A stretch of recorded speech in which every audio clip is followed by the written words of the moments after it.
You know what? Let's just go to Daggerfall. I prefer Daggerfall. This place has like a massive town in the middle of it, like a massive country place. I don't like it.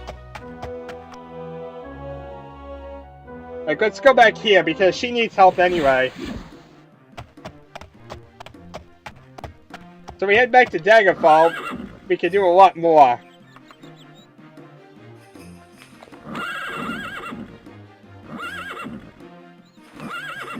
See, that didn't help me at all. Okay, so I'm trying to meet with somebody of the royal family, I guess. Anyway, first thing first, we need to sell stuff. While I especially still have this amulet thing going.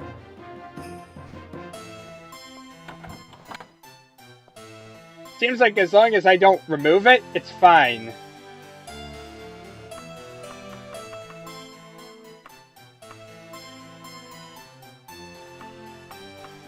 Anything else in here that's, like, useless to me?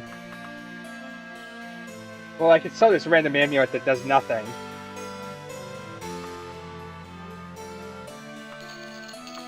Okay, it's 61,000. That's something. Yeah, I still have my 93 personality, so it's not that. That's the problem. Also, can you repair this? Please repair it.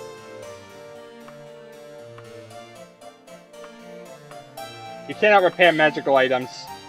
Then this was completely pointless, and I'd lose it. I don't want to lose it. At least not yet.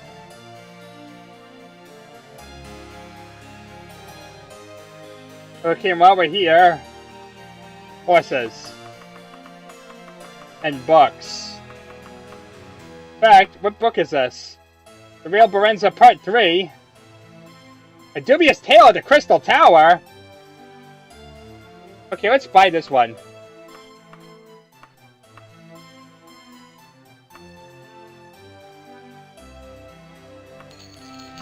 Let's read the one about the Crystal Tower, because the Crystal Tower is interesting because we actually were there in Elder Scrolls Arena.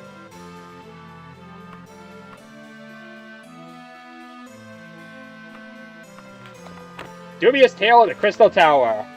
This story was first told to me when I was Neon Mate. Newly studying in the Crystal Tower of Somerset.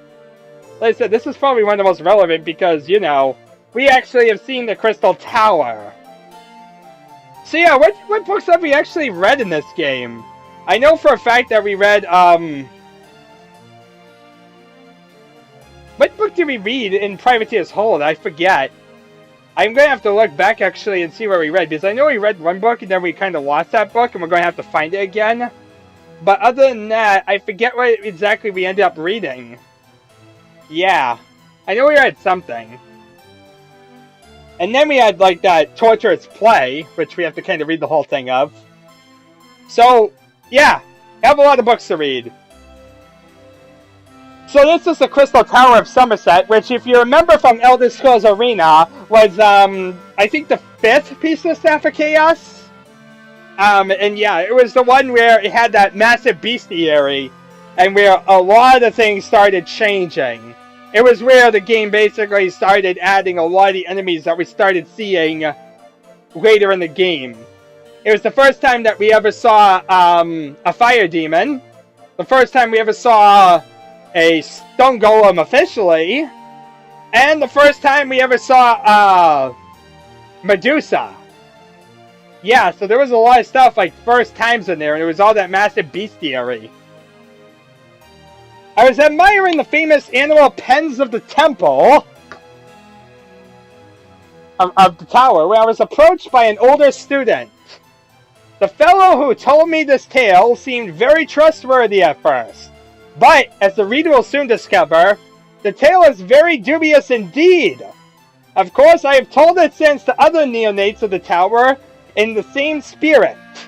I offer the following for your august consideration, gentle reader. Many, many years back, a talented but poor bard was passing through Somerset, looking for work. He could sing, he could dance, he could act, but no one had any use for his performances. The poor bard was lugubrious. I think with vocabulary, they'll throw all these big words at us. but he still visited the taverns and palaces day after day, begging for a chance to showcase his talents. One day, dejected for more bad luck, he was approached by a tall elf in a long robe, a magister of the Crystal Tower, in charge of the animal pens. The elf tells the bard of the white ape. They made a cage for at the tower. How it died en route. There was a white ape? Okay, we missed murdering the white ape. That's a shame. There was a royal party from the first hold visit who had been promised a glimpse at the rare white ape. The magister had a costume for the bard, if he would deign to act out the part of the ape for the visitors. The bard had promised himself to take the first part that came his way, no matter how minor, so he agreed. The elf promised that the charade would last no longer than a fortnight when the visitors left. For the first several days of the masquerade, the bard did nothing more than sit at the back of the pen. He was afraid to move and show the possible imperfections of the ape costume. In time, he became bored and began walking around. He suddenly noticed that the royal party was watching, fascinated. Happy that the ruse was working, he decided to enliven the act. Soon he had both a performance and a crowd. Instead of dancing a traditional elvish jig, he would swing around the cell with every acrobatic trick he knew. Instead of singing a ballad, he would roar a roar he imagined a rare white ape might roar. The crowd loved it. The party outside his cell grew larger and larger every day. One day, he was performing for the crowd, his finest work to date. He swung himself round and round, roaring and bleating. His hand slipped, and when he was flying through the bar and into the cell next door, where a snow wolf was in residence. Oh God, he's doomed! Not a snow wolf! Howling death! Huckling its back and growling, the snow wolf began to inch toward the bard. Seeing no other way out, the bard screamed, "Help! Help!" The snow wolf whispered, "Shut up, or you'll all get us fired." Wait, what? The snow wolf was a fake too? We killed humans, people! We didn't murder animals! These were actually humans in animal costumes! We're monsters! Well, that's an interesting way.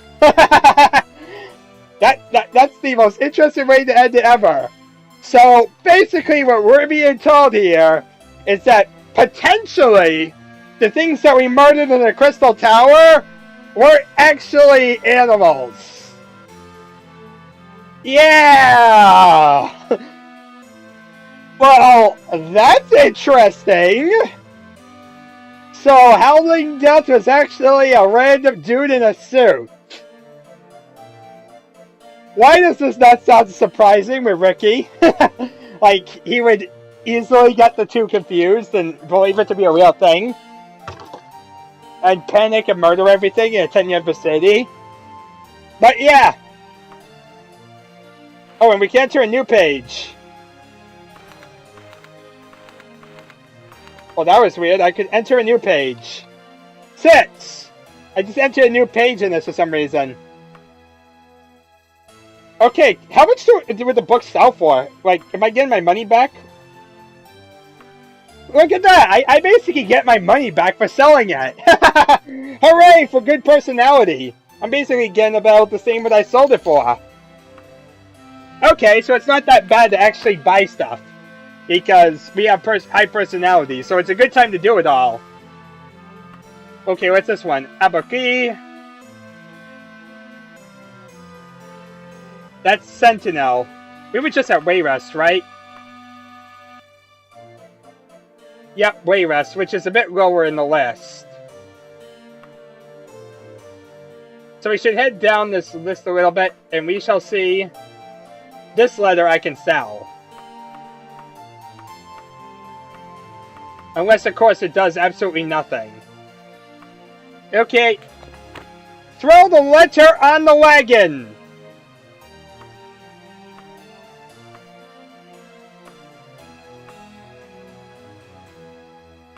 Wait, does it say Princess of Wayrest? Oh!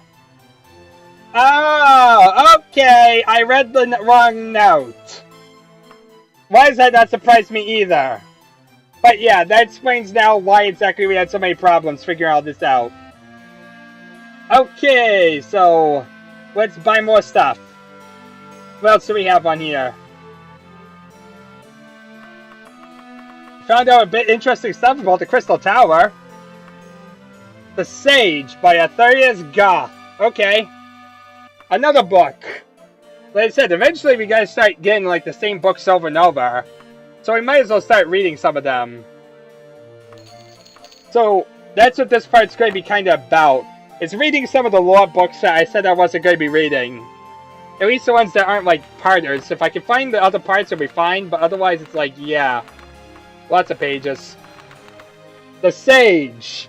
Crackle, snap, hiss. Flicker, bright, dim. The fire in the hearth provides light and heat. Neither seem to affect the old man. His reclining figure stares into the flames, and flames reflect back from his deep, dark eyes. Indigo blue robes reflect, and yet absorb the firelight, and highlights of golden threads twinkle as the flames flicker. His beard and hair are long and snowy white, and the firelight they almost appear to be ethereal, like that of a godling.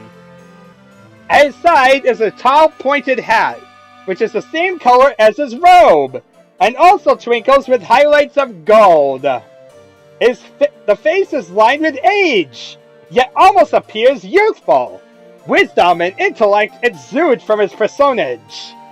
This is the Sage, who is known in all of Tamriel as the champion and counselor to all users of magic.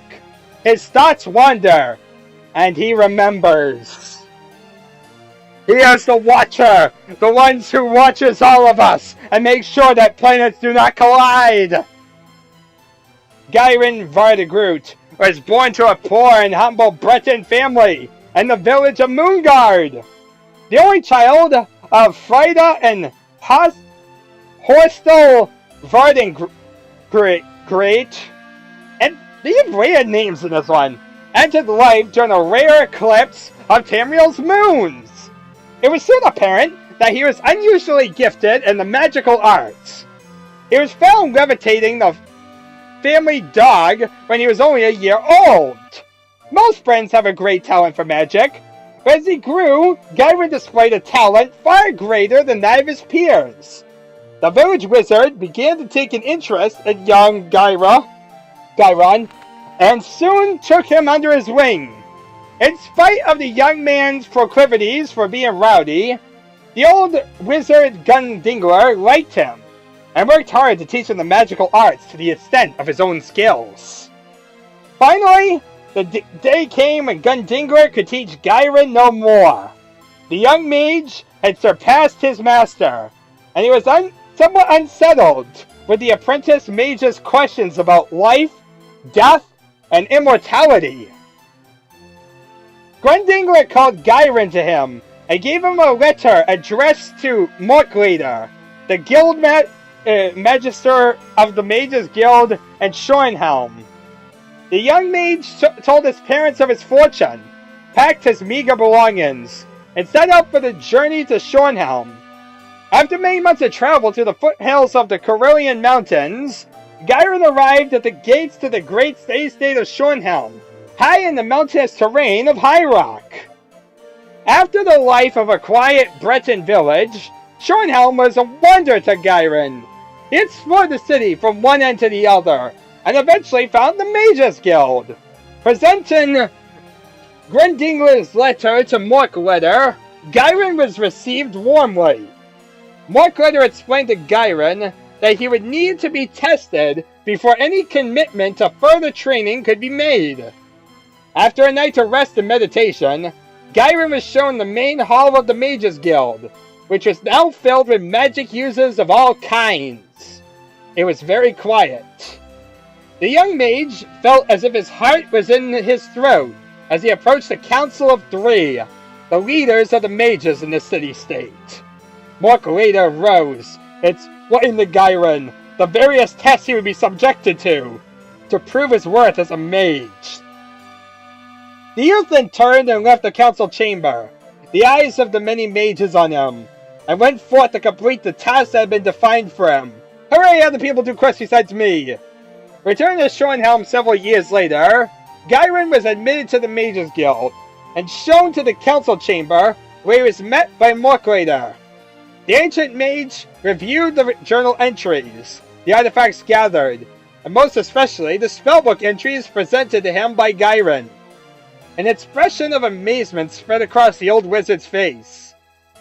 There had never been a novice to accomplish what Gyron had during the testing.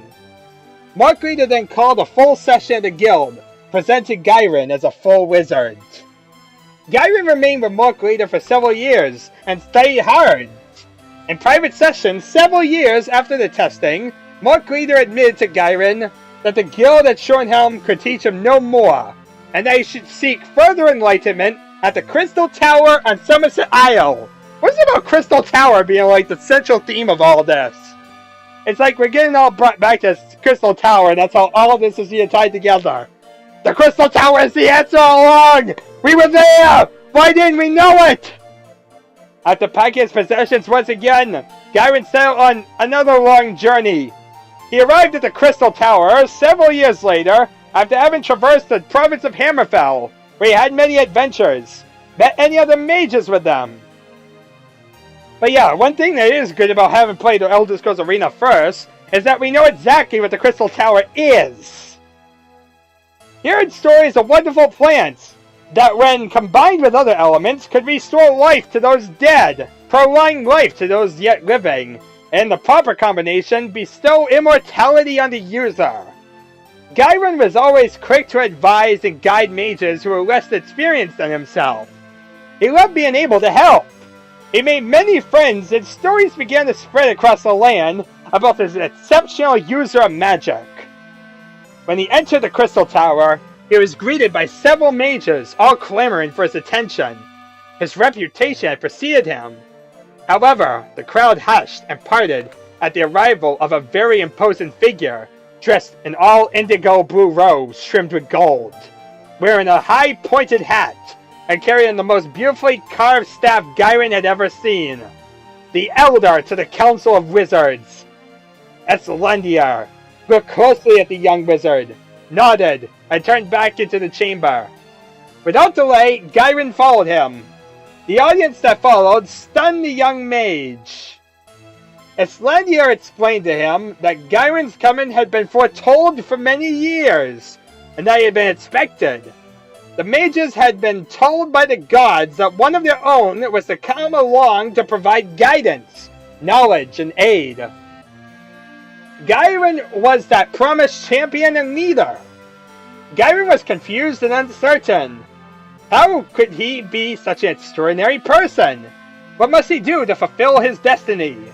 Many questions filled from him, to which Eslandier could not provide the answers. The Elder suggested that Gyron stay with them in the Crystal Tower for a while and study. This he did. The day finally came when the Elder admitted to Gyron that the Crystal Tower could no longer provide anything new, and that he needed to travel the lands of Tamriel and seek the wisdom and knowledge. The Elder sighed, and told Gyron how sad he was that the Crystal Tower was losing him, but that his destiny must be fulfilled. With this, the Elder presented Gyron with a package wrapped in the same beautiful indigo blue robe as the Elder's robes. Gyron was told to take the package with him, but open it only when he was a day's travel from the Crystal Tower. After a long day's walk, Gyron set up camp in a beautiful glade next to a brook of crystal clear water. Finally, he thought, I can open the Elder's package. As he untied the golden cord that had bound the package, he found that the wrapping was not wrapping at all, but an exquisitely tailored robe identical to the one worn by the Elder. As he opened the robe, a high-pointed wizard's hat popped out of the package, and with a whoosh and pop, the same intricately carved staff that the Elder had carried appeared. A note from the Elder advised that the garments were indestructible, and that the staff had many magical properties for Gyron to discover. It went on to further explain that from this day forward, Gyron would be known as the Sage. Tired from his walking, and with an inner glow of accomplishment, the Sage settled down for the first night of his long pilgrimage across the lands. After many months of further travels and adventures, the Sage returned to Moonguard, and was warmly welcomed by the villagers, and most especially by his parents, Frater and Horstel. News of his coming had preceded him, and the whole village had worked hard to build and furnish a cottage for the man. After a festive banquet that evening, Gavin retired to his new home. In fact, there's actually certain things I'm noticing. Elder Scrolls Daggerfall has one minor problem where text bleeds off the screen, as you can see with Man. And another problem. Look at the text. It's been basically repeating itself over and over where you've learned too much. Go here now. He kind of returned here, and he, it's been preceding him. It's just getting really, repetitive. The Sage settled into his life outside Moonguard. He received many visitors who had traveled from near and far to seek his guidance, help, and training. The years passed. It was not long before first Horstel and then Frida died. The Sage was devastated by his loss. In his grief, he swore to dedicate the rest of his life to defeating death, so that grief like his could be avoided by others. He returned to the great library at the Crystal Tower, and researched the many flowers, herbs, and plants that he had heard about and seen during his travels. In his cottage, he labored tirelessly over the spellbooks, vials, and collection of flora from all over the lands. He tested the potions on himself. The years went by, but the Sage seemed not to age anymore. At some point, he had found the right combination as experiments, but he could not determine which combination had been, as the change had been most subtle. He had secured a life without end, and the years continued to pass. Mages came to him for help, which he freely gave. The Sage settled into his life of advising and guiding, and the years continued to pass. Unfortunately, his fame became so great that the call for his help was unmanageable. He reluctantly packed his possessions for the last time, and moved far into the Carillion Mountains, and built a magical fortress. Only the most worthy magic user could gain access and help from the Sage. However, following his heart, even today the Sage often leaves his mountain abode and travels the land, helping young mages gain experience and to grow. Snap, crackle, the firelight flickers. The old mage stirs as the memories fade and flicker like the firelight. Bang, bang, bang. Echoes from the pounding knocker on the great oaken doors of the fortress. The Sage rises and heads for the doors, knowing that yet another mage in need has found them and is worthy of help. Okay then. That was pretty boring.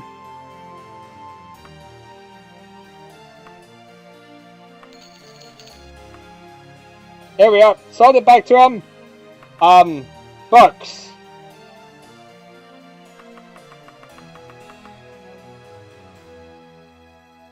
And of course, we also have to go to the palace.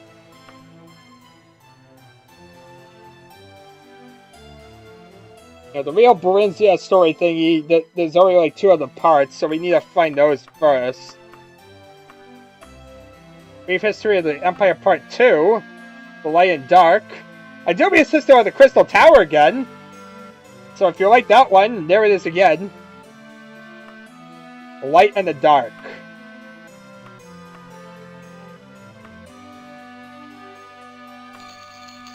Okay, let's read this one. Man, I'm already worn out, but at least we're reading some books that way in the future and we won't have to worry about them if we see them again. So, a few books now is a few books we don't have to worry about, right? Even if there's so many pages.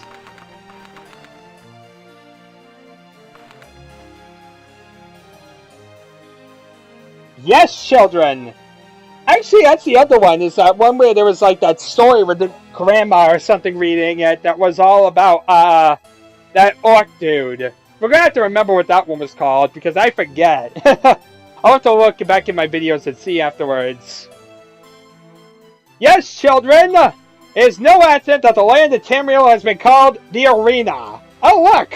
Hooray for references to the first game. The old man altered his position on the large rock that bore his weight, and straightened his long gray robe. Roomy eyes lost their focus as they gazed out over the sun-warmed valley and the mountains of High Rock. For a moment he saw a vision of ancient horrors instead of the fresh greenery of spring. A chill washed over his aged bones. Is this a suitable topic for the young and innocent? He asked himself. The young must be taught. But must they learn of such things now, when they should be playing in the sunlight? This is a tale for the dreary winter, with the wind howling outside the walled town, and the doors and windows closed and bolted against the blast and the cold and the other things.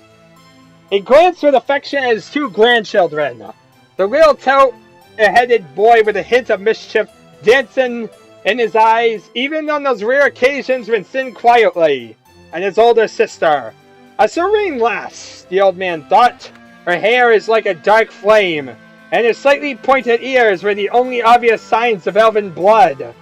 So like her grandmother, the old man thought. The past is past, and Ishimera had brought him so much peace and happiness after a lifetime of battle. He forced his thoughts back to the present. Sorry, children! I was remembering things! Old people do that, you know!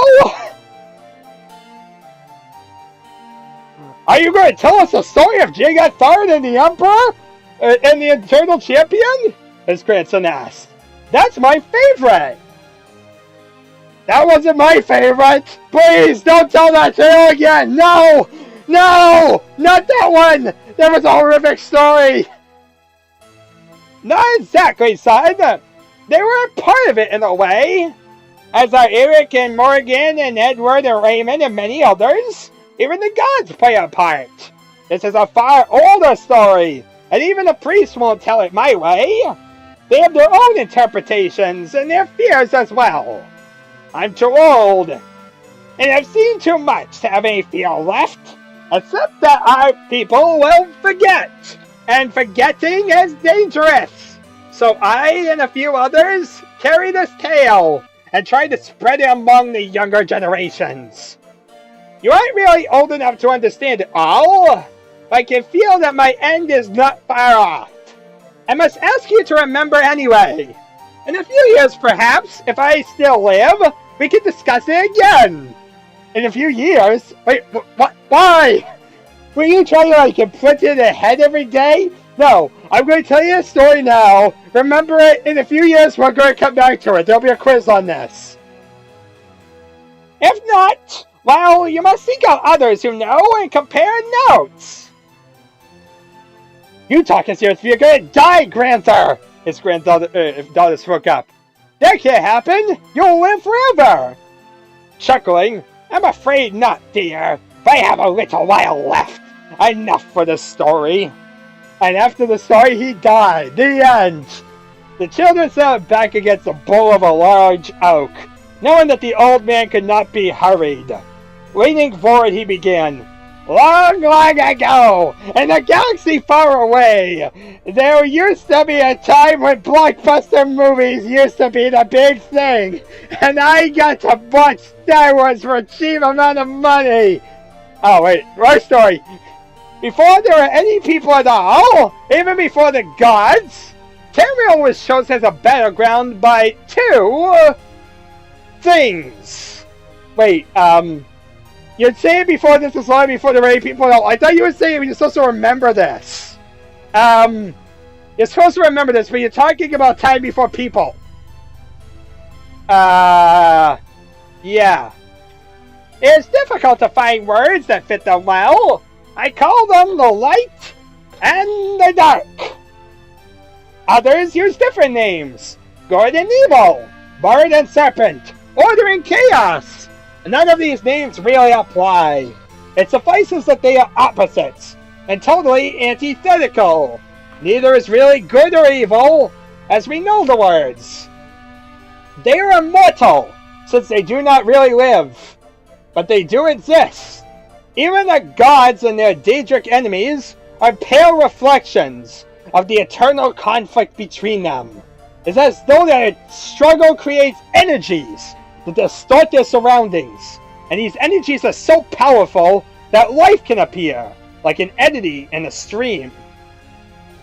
Do demons and trolls come from the dark, Grandpa? Not exactly, son. The undead evils we know, and the demons that live on Oblivion tend to align with the dark. Their natures are more akin to it. Humans and the other people of Tamriel, even the most misunderstood dark elves, are more aligned with the light. Our evils are not always of the dark, but some are, and these are the truly dangerous ones. Jagar Tharn was almost wholly aligned with the dark, and it was really why he was so monstrous. It was not because he was a black mage, as some would have it. Does magic come from the Dark Granther? The girl's interest is piqued by mention of magic. Her heritage is beginning to show itself, thought the old man. No magic powers comes directly from the energies swirling about both energies. These energies are impersonal and all mixed up. Black magic is more a matter of intent than a fact.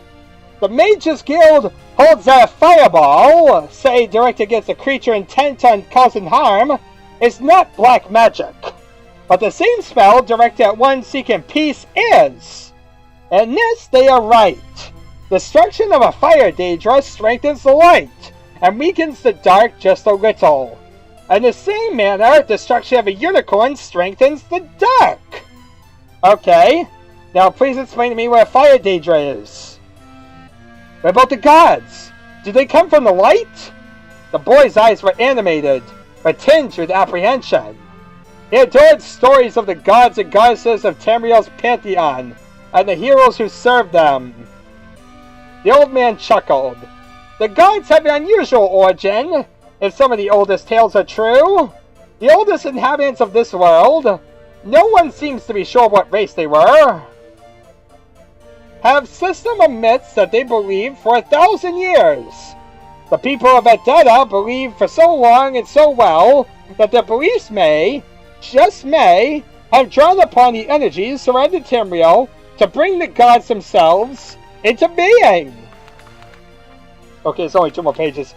If that's so, the conflict between the light and the dark provided the energy, and the Italians the structure that created the gods of Tamriel. No one really knows, since it was so long ago and so little survives from that time. It no longer matters. The gods have their own existence now, and mostly align with the light, except for the few who are, so say, a little ambiguous. Why do we have to remember, Granther? Where's the danger you spoke of? If the light and dark are so big and powerful, can we influence them? Should we try? What should we fight for? I see that your critical faculties are developing, Solara. That is good. The answer is simple, but quite large enough for mere mortals like us. The light and dark are evenly matched, and perhaps will never resolve their conflict. Mortals and the beings of Aetheris sometimes can perceive traces of them. Therein lies the danger. To most of us, the light is more congenial, even inspiring, and moves us to behavior that we would call good. To creatures like us, the dark is horrible. Those who would have visions of it are often driven mad, and the ones who are not would be better dead. The dark is to us a monstrous emptiness, an emptiness that sucks the soul toward it, to be twisted, maimed, and ultimately destroyed. What we can see of it seems utterly evil. Perhaps somewhere else this would not be so, but in our world it is. The old man paused to gather his thoughts, gazing once more at the fresh new life of spring. What we must do is never to forget that the dark is always there, beckoning to the weak-souled among us. I'm still curious how all this has to do with Elder Scrolls Arena. This sounds like evil is existent. I'm going to really make this a lengthy story about how evil's there. Should it gain a tendency over Tamriel, through agents perverted by its awful attraction, terrible things could happen! All that we hold beautiful or desirable, and even love itself, would be swept away. Peace and hope would be no more. For Tamriel, that'd be the worst possible disaster. What I saw during Jagar's reign nearly killed me, almost destroyed my mind. When he was destroyed, I thought the worst was over, but it was not. The forces of the Dark One march again, and new heroes must rise to join the Eternal Champion and the fight against them. The old man and the two children sat in silence for several minutes. Finally, the children assisted their grandfather to his feet, and they walked slowly away, toward home, and hearth, and lunch. And the children learned to never listen to Grandpa again, because he's absolutely insane. He talks about evil things, and how there's this Eternal Champion, who we know was just an annoying guy who was bothering the King of Daggerfall. Or, well, the King of Tamriel, actually. The Emperor. I'm not good with this stuff. Lore is not my strong suit. But we got money. And now we get to hear Generator. Elder Scrolls, the generator music. If you like books, there's plenty of them.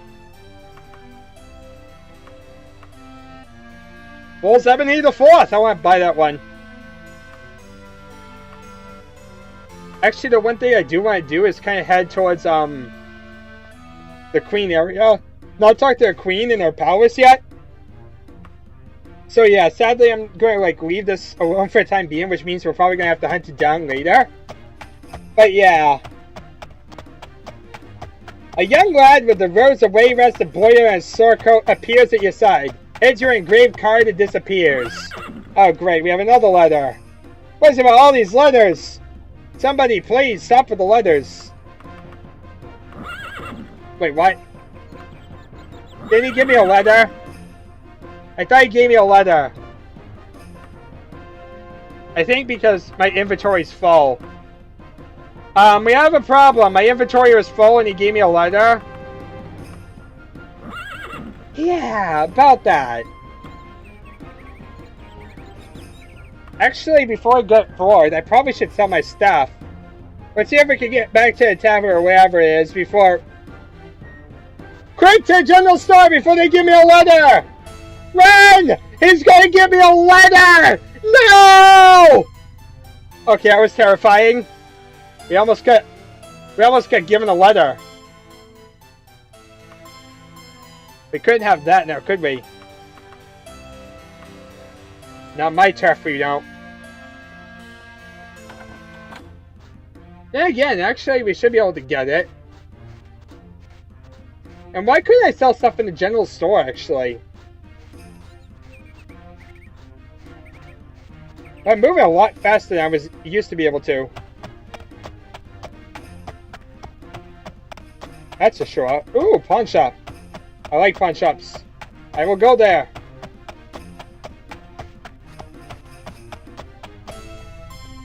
So hopefully I didn't glitch it totally because now we don't have it. Ooh, look, a spell book. We could buy a spell book. Or it's a random Bible.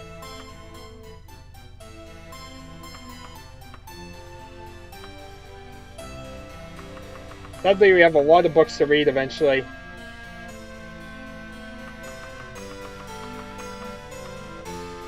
And let's just sell some stuff because I need to sell stuff now.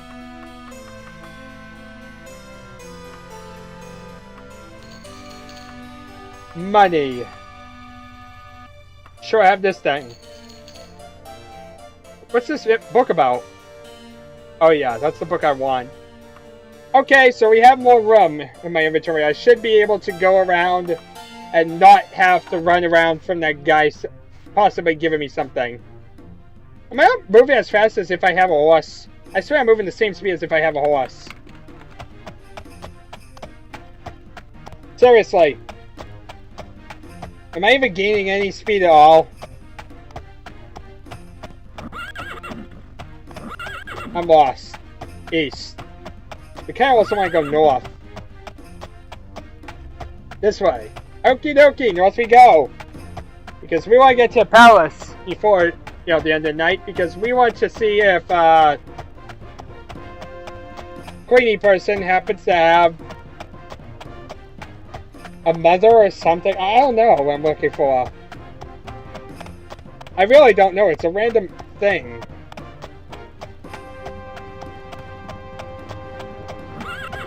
I hope we get that random letter at some point again.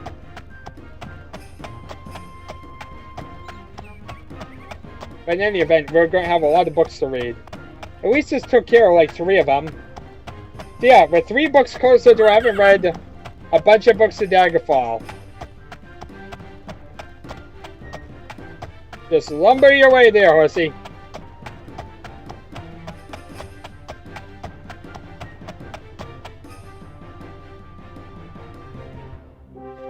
Let's see here.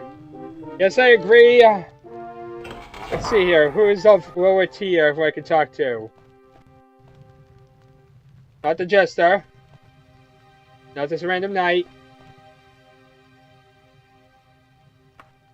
Not this woman with the trombone. People? What?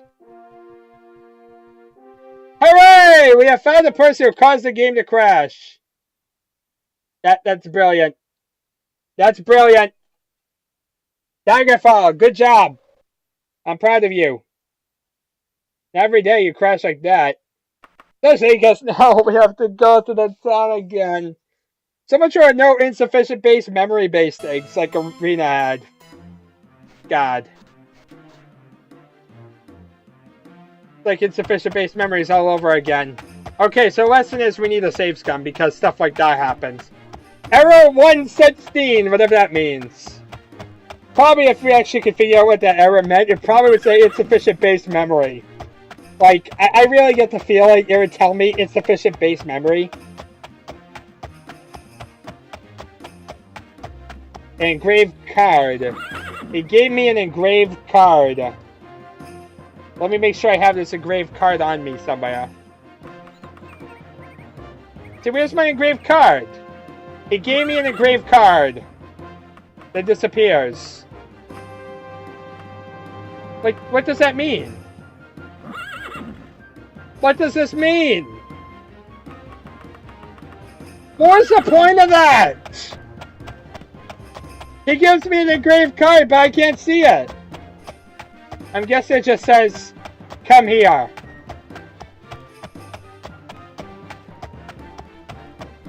So, are we supposed to go around here at all? Game? I'm kind of lost. I'm totally lost, actually. Not even kind of lost, I'm totally lost. Like, this game is just getting more of a mess. We slowly but surely are getting across this game, and it's just slowly turning into... I'm totally confused on what we're supposed to be doing. I thought Maru was a mess with the quest system. This is really confusing. Like, I don't know what's going on at all.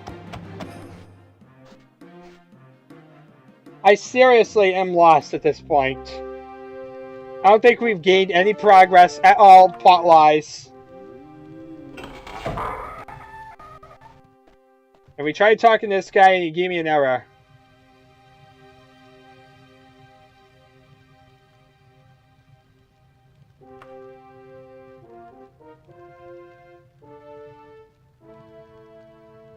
I don't know.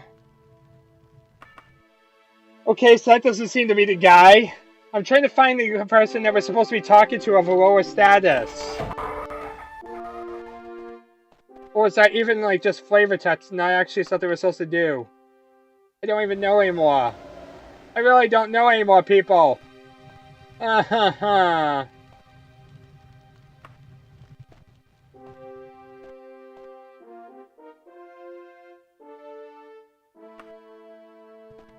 Everyone wants me to deliver things to their friends.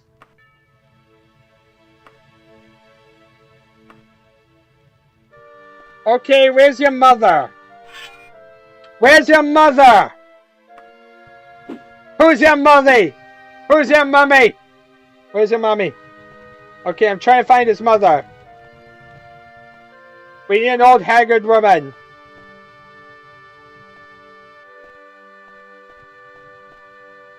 Have you seen his mother?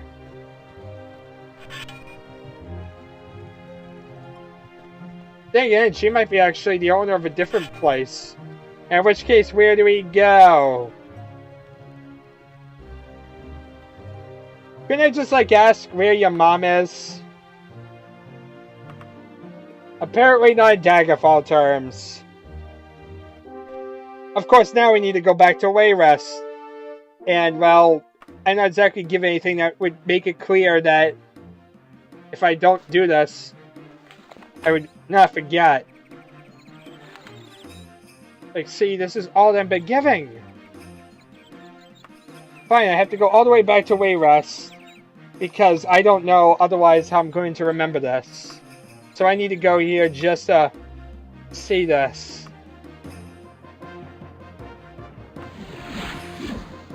Yay! Mercantile's been boosted for some reason.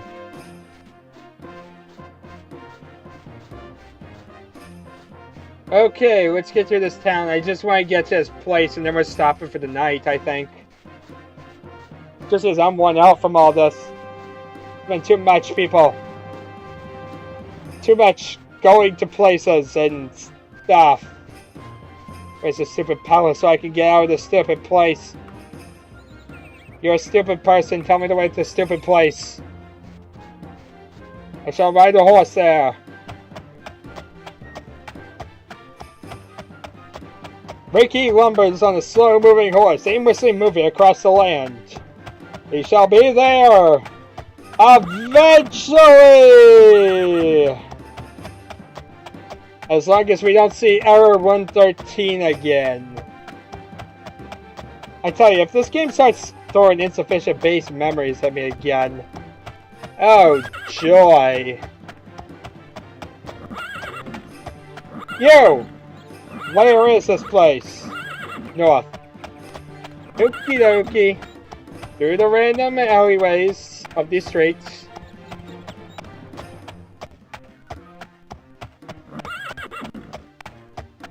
I just need to bumble around aimlessly and I shall figure out what she wants.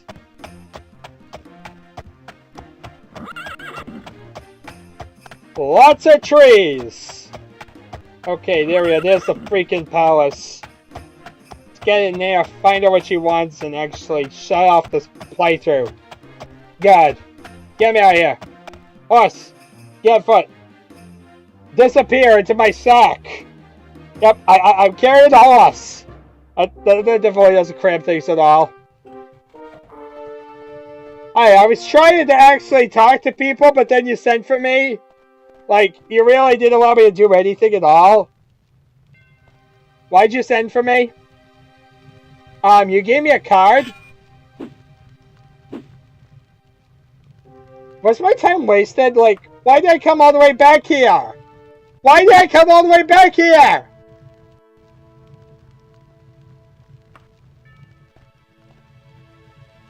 I don't even know anymore. I think I just wasted my time. People, I think I just wasted my time coming all the way back here.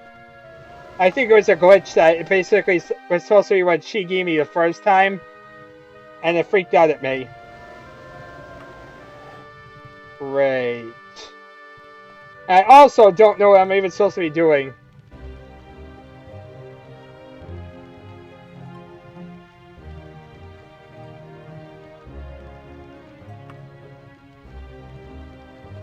Mother of Ice! Everyone's freaking out with that, aren't they? Mother of Ice. Oh great, where was I? I probably shouldn't have done that, should I?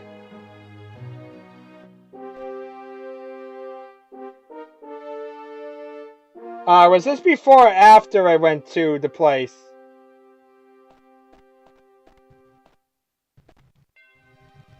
I'm so confused.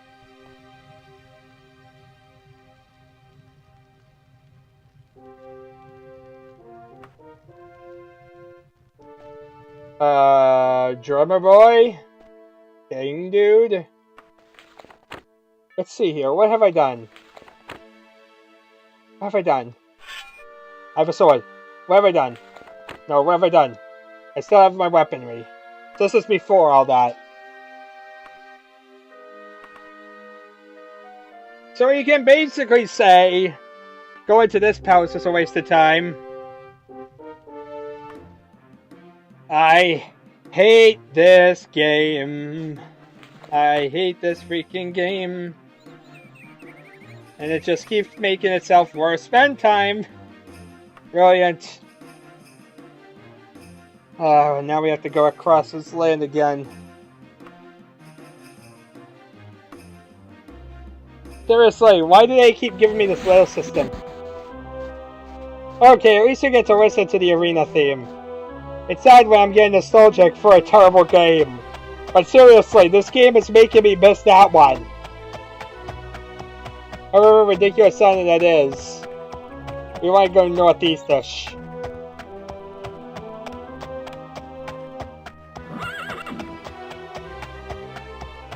And we're going to the palace! Where we're going to have people say Mother of Ice a bunch.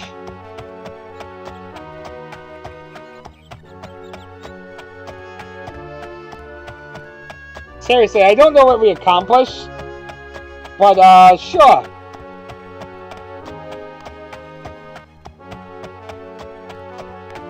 We bumbled around aimlessly and did nothing. Pretty much summarizes everything I do in this game.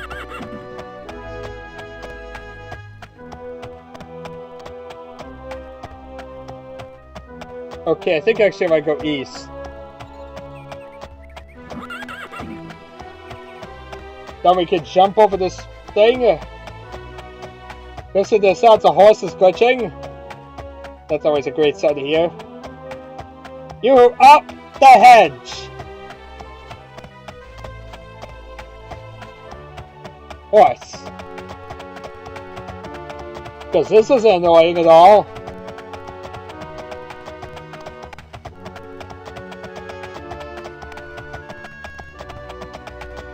Okay, I see the house. I see the godforsaken place I need to go. Get me through this place and out of this hellhole. Horse, no, not horse. You're not a horse. Get me out of here. God. In fact, maybe I should even like stop here in the palace where we can look around, try and figure out next time.